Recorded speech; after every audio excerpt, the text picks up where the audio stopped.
इस खेती बाड़ी का जो मौसम है, फसल कटाई का मौसम है, घास कटाई का मौसम है, खास तौर से पहाड़ी इलाकों में। नीचे अभी धान का मौसम काटने का नहीं आया,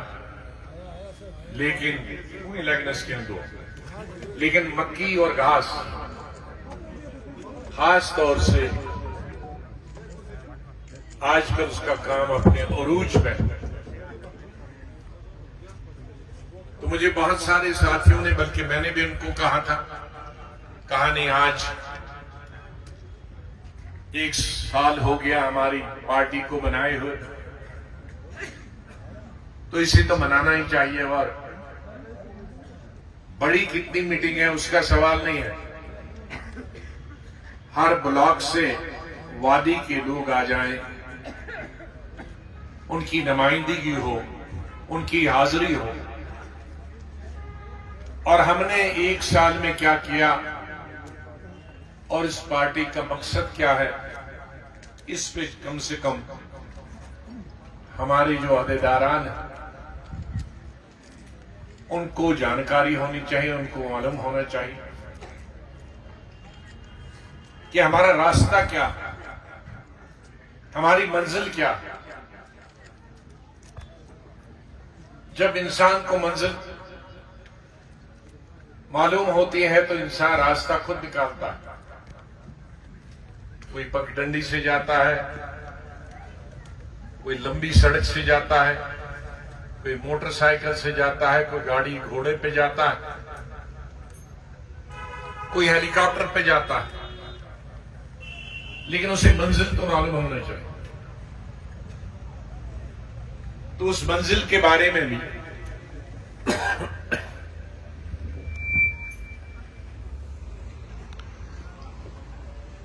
मेरे कुछ साथियों को तो मालूम है, लेकिन हमारे सभी जो ब्लॉक और जिला लेवल पे काम करते हैं, जोन लेवल पे काम करते हैं, पंचायत लेवल पे काम करते हैं ना,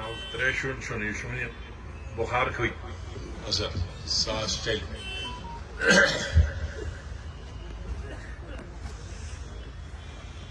उनको भी जानकारी होगी। मैं आज के इस 1 साल के बाद पूरी स्टेट की बुजुर्गों, भाइयों, बहनों, नौजवानों, बेटियों का बहुत मशहूर कि जिस दिन से पार्टी बनाई है उस दिन से वो मेरे साथ खड़े रहे, चट्टान की तरह खड़े रहे। उसके लिए मैं सलाम करता हूं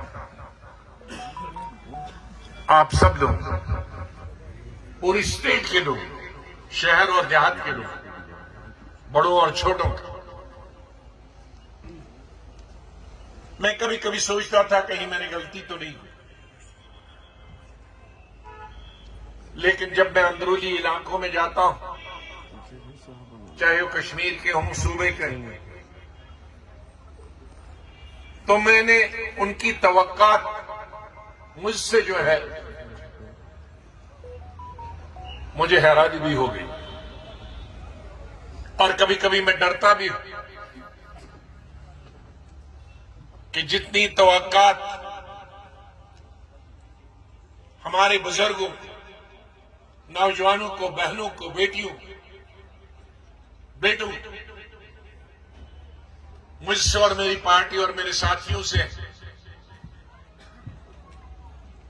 अगर चीफ मिनिस्टर होकर पहले मैं 18 घंटे काम करता था, मुझे लगता है कि अब इतनी जो उम्मीदें हैं 24 घंटे में भी पूरी नहीं होंगी।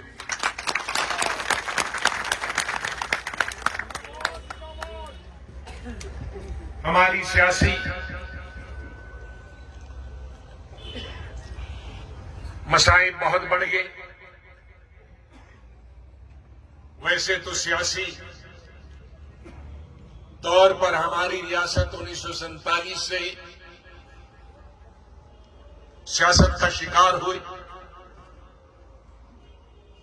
किसने अच्छा किया, किसने बुरा किया, उसमें मैं जोर नहीं दूंगा, लेकिन कई सियासी गलतियां हुई जिनकी वजह से रियासत आगे के बजाय पीछे चली गई। पिछले 9 साल से भी एक अजीम सियासी गलती हुई।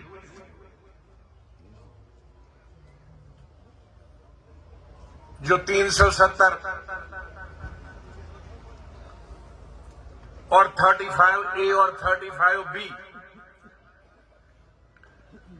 बहुत सारे लोगों को मालूम नहीं है कि 35A और 35B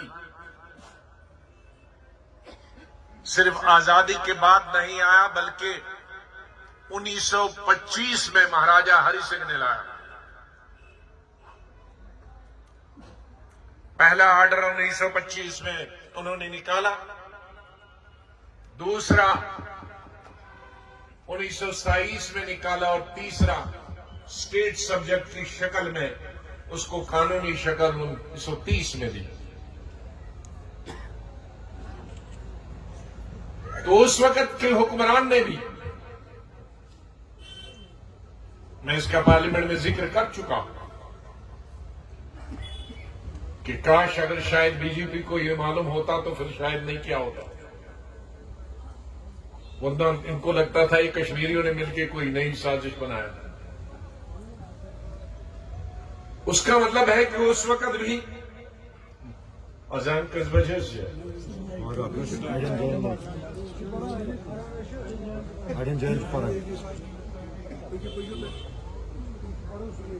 उनको उस वक्त भी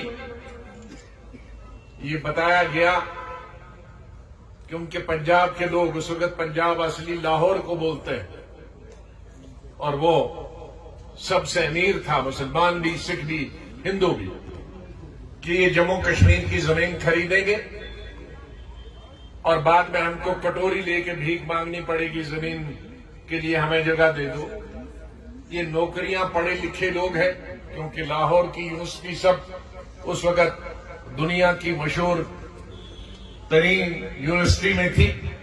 पढ़ के आएंगे पंजाब के लोग तो ये जम्मू और कश्मीर में बसेंगे, इसलिए उन्होंने वो इलाज किया। बाद में उसको आजादी के बाद 370 का भी एक हिस्सा वो भी बने। 370 में कुछ अलग चीजें और 35A और B में अलग बने। तो एक सबसे बड़ी अजीम सियासी गलती जिससे और हम पीछे चले गए,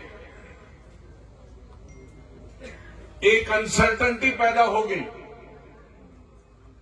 ये जमीन हमारी रहेगी कि नहीं। कोशिश की, जिसके लिए हमने, सरकार ने कोशिश की उसको छीनने की।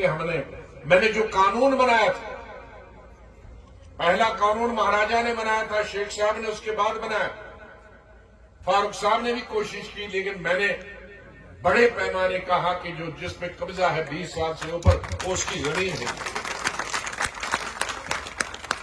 लेकिन असेंबली, वो मैंने घर के बैठ के कानून नहीं बनाया था, असेंबली ने पास किया और तमाम सियासी पार्टियां उसमें मौजूद थी, बीजेपी से लेकर नेशनल कॉन्फ्रेंस से लेकर पीडीपी से लेकर, किसी ने उसके खिलाफ वोट नहीं किया। तो उसका मतलब है कि वो उसमें शामिल थे।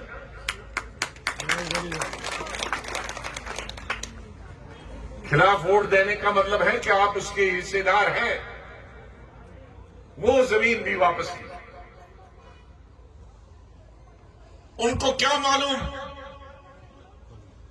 वापस लेने वालों को,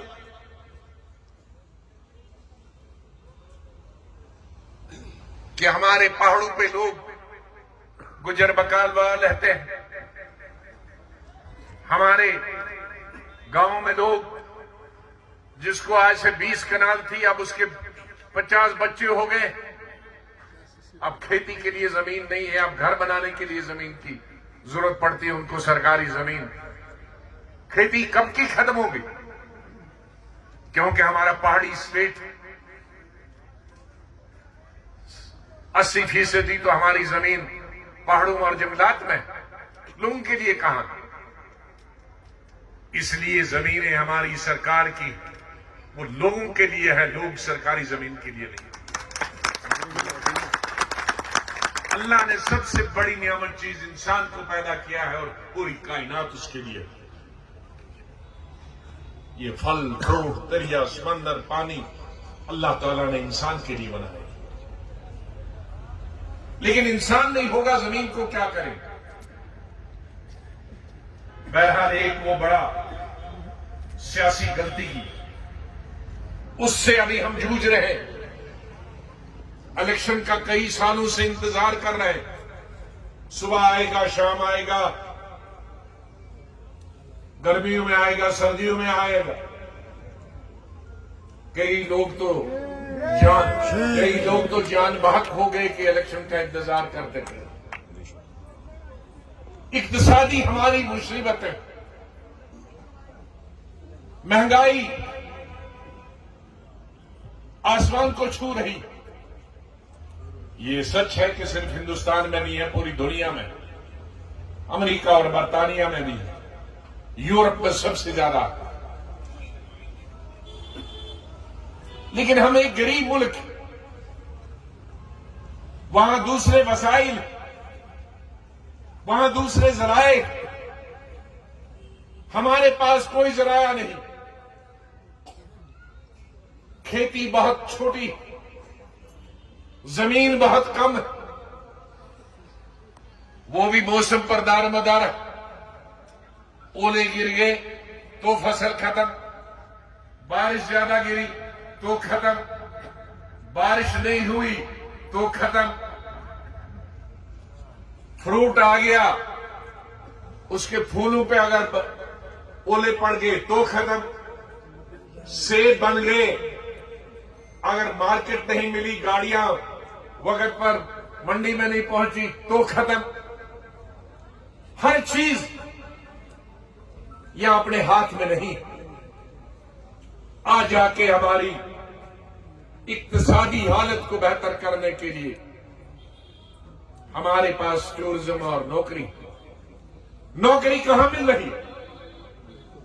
कितनी बार इंटरव्यू हुए, ये लड़के और लड़कियां, इनकी आंखें बोझल हो गई पढ़ पढ़ के और इंटरव्यू देख के, लेकिन इधर से उसमें डालते हैं, उधर से कुछ निकलता नहीं।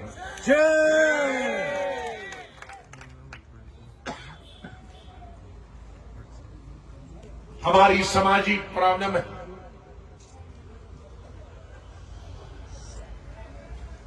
हमारी गुज़िश्ता 30-32 सालों में रियासत में जिस तरह के हालात रहे,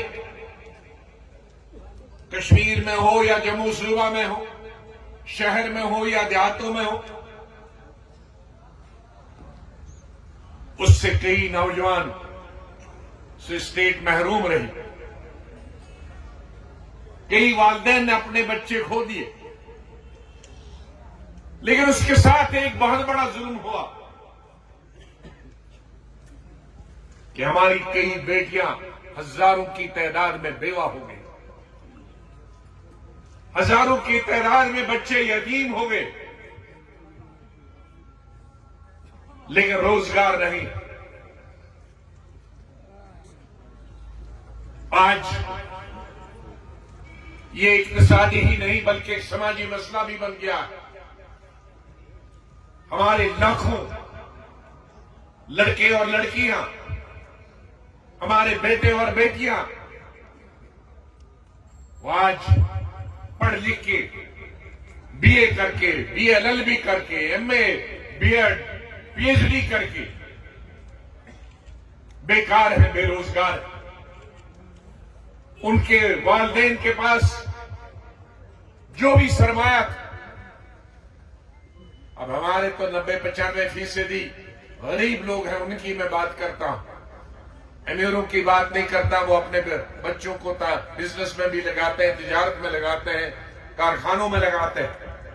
लेकिन 95% इस हमारी स्टेट के लोग चाहे वो जम्मू सूबा हो, कश्मीर सूबा, वो देहात हो, वो शहर, वो किसी भी तबके के हों, किसी भी फिरके के हों,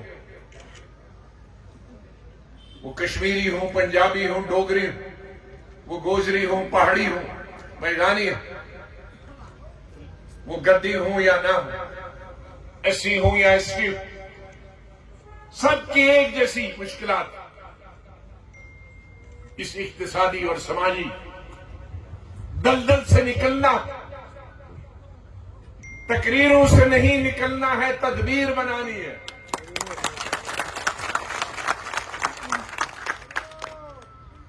वही तदबीर को निकालने के लिए मैं सब छोड़ के आया।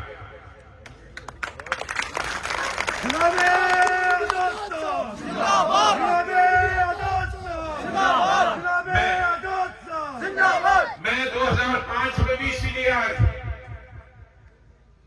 मैं बेकार वहां नहीं था। 2005 में मैंने जब इस्तीफा दिया तो मैं हिंदुस्तान का अर्बन डेवलपमेंट मिनिस्टर था, मैं हिंदुस्तान का पार्लियामेंट अफेयर्स मिनिस्टर था। उन दोनों महकमों से छोड़ के यहां उस वक्त आया। लोग कहते हैं ना कि आज साहब कहते हैं कि छोड़ के आया, पहले क्यों नहीं आया? अरे पहले मैं मिनिस्ट्री छोड़ के आया, दो मिनिस्ट्रियां छोड़ के आया। और अर्बन डेवलपमेंट छोटी मिनिस्ट्री नहीं होती, सबसे बड़ी मिनिस्ट्री होती। पार्लियामेंट्री अफेयर्स मिनिस्टर पार्लियामेंट के हिसाब से सबसे बड़ी होती। वो 2 महकमे छोड़ के आया था कि मैं अपनी रियासत की खिदमत, मेरे जमीन में, मेरे दिमाग में कुछ नक्शा था, जो नक्शा था उसे जमीन पे उतारूं। वक्त कम कर था मेरे पास और कुछ सियासियों की, सियासतदानों की, मेरे मेहरबानों की मेरा वक्त और भी कम कर दिया। वो आप अच्छी तरह से जानते हैं, मैं उस पर नहीं जाना चाहता। लेकिन मुझे यकीन है और मुझे अगर तसल्ली है सियासत, मैं ये कह सकता हूं कि मैंने उन 2.5 सालों में 15 साल के बराबर काम किया।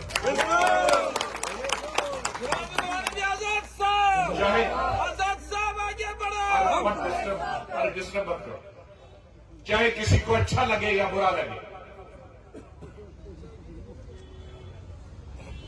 हज हाउस 8 महीने में नहीं बनता। यात्री निवास हमारे हिंदू भाइयों के लिए जम्मू में 3 महीने में नहीं बनता। ट्यूलिप गार्डन जिस दफा मैं जमीन देखने गया और इनॉग्रेशन किया, 1.5 साल में नहीं बनता। असेंबली 11 महीने में नहीं बनती।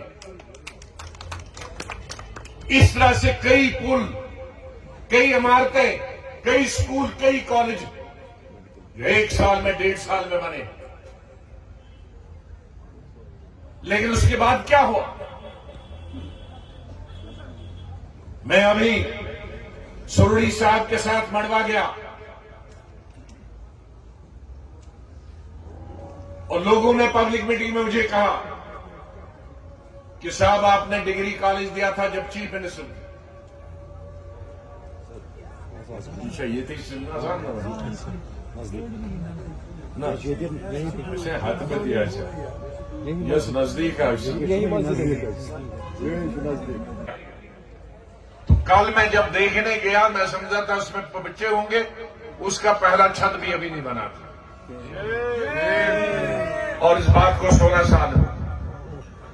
फिर उसको बाद मैंने कहा, मैंने एक अस्पताल दिया था एज हेल्थ मिनिस्टर, वो तो बन गया है। कहा कल उसको भी देखेंगे। उसको देखने गया तो बिल्डिंग अभी बंद नहीं है, सामान अभी आया नहीं, उसको भी 10 साल हो गए। तो इसलिए लोग उनसे मैं पूछता हूं जो कहते हैं डबल शिफ्ट, ट्रिपल शिफ्ट, 10 साल और 15 साल में डिग्री कॉलेज नहीं बनते थे, 15 साल में अस्पताल नहीं बनते थे, 1 साल में बनता था। बीमारों का इलाज 1 साल के बाद होता था। कॉलेज के बच्चों को तालीम 1 साल के अंदर मिलती थी। नए डिस्ट्रिक्ट बनाए, 8 उनकी बिल्डिंगें 1 साल में बनी। बहरहाल आज उन बिल्डिंगें बनाने, स्कूल बनाने का एक मसला, लेकिन सबसे बड़ा मसला इस वक्त है हमारी बेटियों को, हमारे नौजवानों को रोजगार का मसला।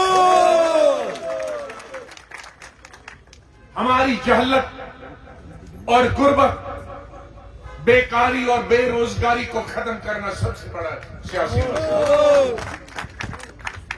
बाकी सियासी मसले आएंगे, जैसे सियासी मसलों पर वोट मिलते आए हैं। शायद अब कश्मीर के लोगों ने भी समझ लिया होगा कि नारों से तकदीरें नहीं बदलती। उसके लिए तस्वीर बनानी होती है, उसमें रंग भरने होते हैं। तस्वीर बनाना आना चाहिए। तकदीर तो अल्लाह बचाता, अल्लाह के हाथ में, किसी के इंसान के हाथ में आज तक अल्लाह ताला ने अपनी वो तकदीर बदलने की ताकत नहीं दी। इसलिए मैं गुजारिश करूंगा, आने वाले वक्त में इन अफवाहों की मशीनों पर कोई भरोसा मत कीजिए। काश इस तरह से और हमारी फैक्ट्रियां लगी होती, जिस तरह से ये अफवाहों की फैक्ट्रियां लोगों को गुमराह करने के लिए। और अब एक और बीमारी निकल आई है। पहले अफवाहों को जाने में टाइम लगता था, अब एक ही सेकंड में पहुंच जाती है ये मोबाइल के जरिए, और आग लग जाती। सच को झूठ और झूठ को सच, इसलिए उन पे बहुत कम भरोसा। पिछले दिनों से बड़ी ताजा अफवाह, और ये सिर्फ जम्मू कश्मीर में ही, कि गुलाम नबी आजाद साहब लेफ्टिनेंट गवर्नर। अरे मैं कोई मुलाजिम हूं? मैं नौकरी करने आया हूं। नौकरी तो मैंने तब नहीं की थी, आज से 50 साल, जब मैंने कश्मीर यूनिवर्सिटी से एमए फर्स्ट क्लास में किया था, एमएससी। तब तो नौकरी ऐसे मिलती थी। इसलिए मैं नौकरी करने के लिए नहीं आया,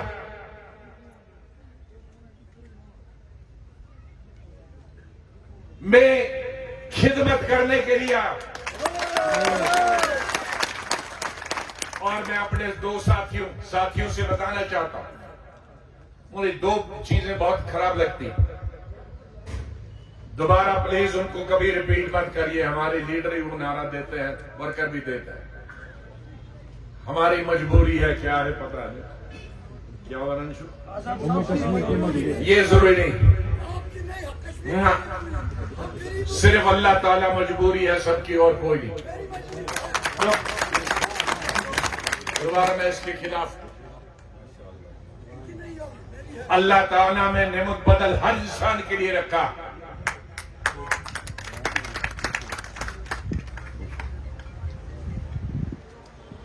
इस जमीन पे हमारे पीर पैगंबर नहीं रहे, पीर फकीर नहीं रहे। इस जमीन दुनिया में सिकंदर आजम आए, अकबर आजम आए। हमारी अपनी स्टेट में शेख मोहम्मद अब्दुल्ला साहब आए। कोई अल्लाह के दरबार में इंसानों की कमी नहीं। अल्लाह जिसे इज्जत देता है देता है, इसलिए अपनी बात अल्लाह के दरबार में ठोस नहीं करें। दूसरी साथियों के खास तौर पर मेरी बहन है यहां कहीं मेरे पीछे, सुजाता जी से गुजारिश। मैंने पहले ही कहा था, किसी पार्टी के खिलाफ और किसी पार्टी के लीडर के खिलाफ नहीं बोलना। मेरा मकसद, और मैं इसी के लिए बदनाम रहा हूं पार्लियामेंट 40-45 साल, कि मैं तकरीरें करता था, सियासी हुक्मरानों की सियासी मुखालफत करता था, लेकिन मैं उनकी मां बहन और उनकी शक्ल पर के खिलाफ कुछ नहीं बोलता। क्योंकि हर सियासी पार्टी, वो मरकज में हो, रियासत में हो, सूबे में हो, वो उसका नस्लेन है, उसकी बात लेके चलता है। ये अवाम को फैसला करना होता है। हम किसी पर कीचड़ उछाड़ने के लिए नहीं आए। कीचड़ अगर किसी पर उछालोगे तो खुद अपने मुंह पे पड़ेगी। हां, हम सियासी पार्टियों की सियासी मुखालफत कर सकते हैं। सियासी मुखालफत का मतलब उनके प्रोग्राम की, उनके काम करने की या न करने की, उनके तर्ज हुकूमत चलाने की। जैसे मैंने अभी बताया कि हमारे साथ एक सियासी फ्रॉड हुआ, ये एक सियासत चीज है। लेकिन मैं किसी की शक्ल पे क्यों कहूंगा, कोई छोटा है, कोई बड़ा है, अंधा है, कोई लंगड़ा, ये अल्लाह के हाथ में। इसलिए सबकी इज्जत करना, बुजुर्गों की इज्जत करना, सियासी पार्टियों की इज्जत करना, हमारे मजहबी रहनुमा है चाहे किसी भी मजहब के, उनकी इज्जत करना, ये मैं अपने साथियों से बताऊं। दिखा कर सुई तक गया। तो इसलिए मेरा मकसद जो है, मेरा मकसद है, क्योंकि नमाज पढ़ने का वक्त है, कि एक ट्यूलिप गार्डन से आज इतना इनकलाब आए, लेकिन उससे मेरे गांव में, कुपवाड़ा में, बारामूला में, अनंतनाग में, कुलगाम में, शोपियान में, बड़गम गुरेज में, बांडीपुरा में, नहीं ये तो बांडीपुरा में, बारामूला में आ गया ना अफजल। इनकी तकदीर लोगों की बदल नहीं सकती। यहां चंद लोग चश्माशाही जाएं, उससे रोजगार नहीं मिलता। मैंने जो नक्शा बनाया था 2008, आज मैं बनाना चाहता हूं, और वो नक्शा भी मैंने जाना। उस वक्त 22 जिले का, अब बिल्ले 20 ही जिले रहे। 22 जिलों के लिए पूरा मेरा नक्शा था कि हर जिले में 10-10, 12-12 जगहें ऐसी चुनी जाएं जहां लाखों लोग जाएं,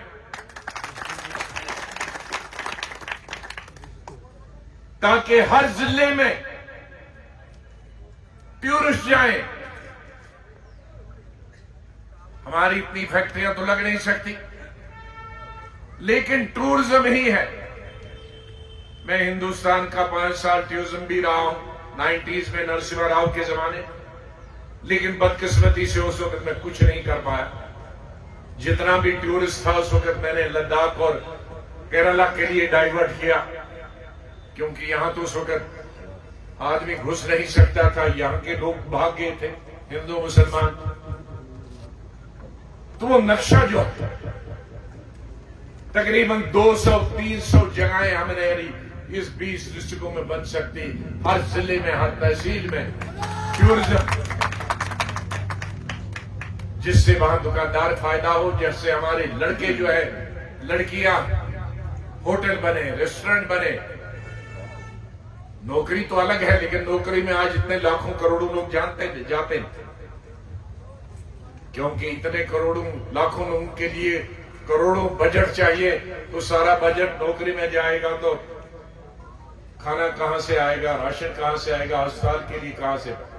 इसलिए दुनिया में अगर कोई एक जगह है तो वो टूरिज्म है, जिसमें डिग्री पढ़ा हुआ, लंदन से, अमेरिका से MBA किया हुआ, वो भी काम कर सकता है। और हमारा किसान और खेती काम करने वाला, घर में हमारी बहन बुजुर्ग काम कर सकते हैं। मैंने एक कंसेप्ट शुरू किया था, पहले हिंदुस्तान भर में और बाद में यहां लद्दाख में, और घर पे इतने होटल भी नहीं बन सकते, लेकिन हमारे पास यहां कश्मीर वादी में लोन दिया जा सकता है गरीब नौजवानों कि घर में अपने 2 कमरे बनाएं, और जितना टूरिस्ट उनके समर में रहे 6 महीने रहेगा तो लाखपति हो जाएंगे। कमरे के भी पैसे लेंगे और खाने के भी पैसे बनाने के।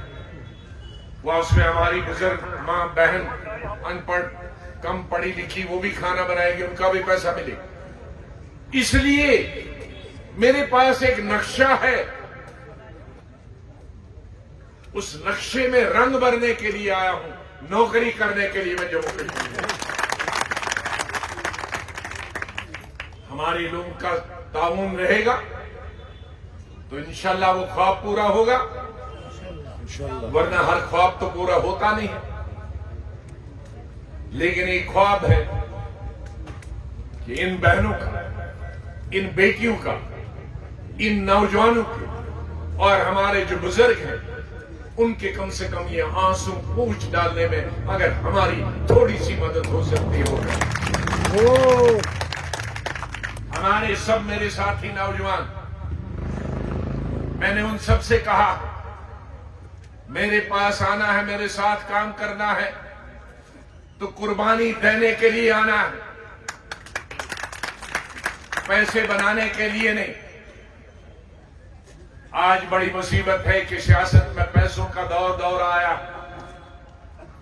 मैंने जब सियासत शुरू की थी स्टूडेंट में, तब पैसे का लालच नहीं था, तब खिदमत करने का ट्रेनिंग दी जाती थी। लेकिन आज एक से दूसरी तीसरी पार्टी, कुछ लोग अभी भी हैं जो खिदमत के भरोसे से मेरे पास आते हैं, लेकिन बहुत सारे बाकी चीजों के लिए आते हैं जो मेरे पास नहीं है और दे नहीं सकता, और मैं उसको एनकरेज भी नहीं करता क्योंकि उसकी सोच मेरी सोच के काबिल नहीं। इसलिए मेरे साथियों जो दूर दूर से आए